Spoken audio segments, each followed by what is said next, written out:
ప్రియమైన దేవుని బిడ్డలారా, మీకొక కథ చెప్తాను. అనగనగా ఒక కోటీశ్వరుడు. అతనికి ఐశ్వర్యమే కాదు, జ్ఞానము, వివేకము, సమయస్ఫూర్తి కూడా ఉన్నాయి. అతనికి ఒక కుమారుడున్నాడు. అతడు పై చదువులకు విదేశాలకు వెళ్ళాడు.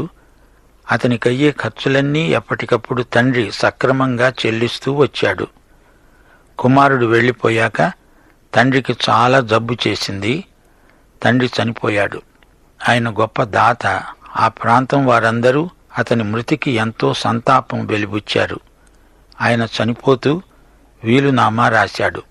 దాని ప్రకారం తనకున్న ఆస్తినంతా తన బానిసకు రాశాడు.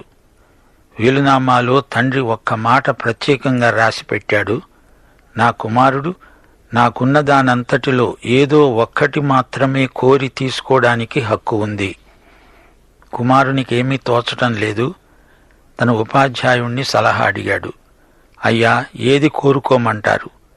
ఉపాధ్యాయుడు, విద్యార్థి కలిసి ఆలోచిస్తుండగా ఈలోపుగా బానిస తన యజమాని ఆస్తిపాస్తులను అనుభవిస్తూ ఉన్నాడు.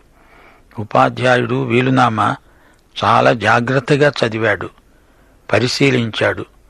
విద్యార్థితో అన్నాడు, నీవు వెంటనే బయలుదేరు, వెళ్దాము.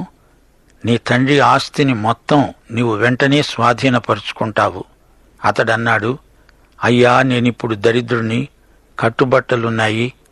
అయితే మా నాన్నగారు ఏదో ఒక్కటి మాత్రమే ఆస్తిలో నుంచి కోరుకోమన్నారు గదా. ఉపాధ్యాయుడన్నాడు, బాబు, నేను చెప్పేది విను. నీవు వెళ్ళి నీవేమి కోరుకోవాలో నేను చెప్తాను. నీ తండ్రి గారి బానిసనే నీవు కోరుకోవాలి. అప్పుడు ఆ బానిస నీ బానిస అవుతాడు. చట్టప్రకారం బానిసకు స్వంత ఆస్తి ఉండకూడదు. అతని యజమానుడవైన నీకే అంతా చెందుతుంది. తండ్రి వీలునామా ప్రకారం నీవు ఒక్కటే కోరుకున్నావు.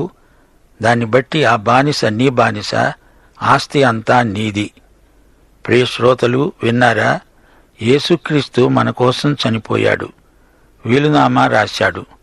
మన తండ్రి ఆస్తి అంతటిలో నిన్ను నన్ను ఒక్కటి కోరుకోమన్నాడు.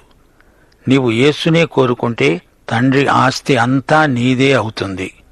ఎఫెసీ పత్రిక 1వ అధ్యాయం 3వ వచనం ఏమంటోంది? దేవుడు క్రీస్తునందు పరలోక విషయంలో ఆత్మ సంబంధమైన ప్రతి ఆశీర్వాదము మనకు అనుగ్రహించాడు. దేవునికి స్తోత్రం.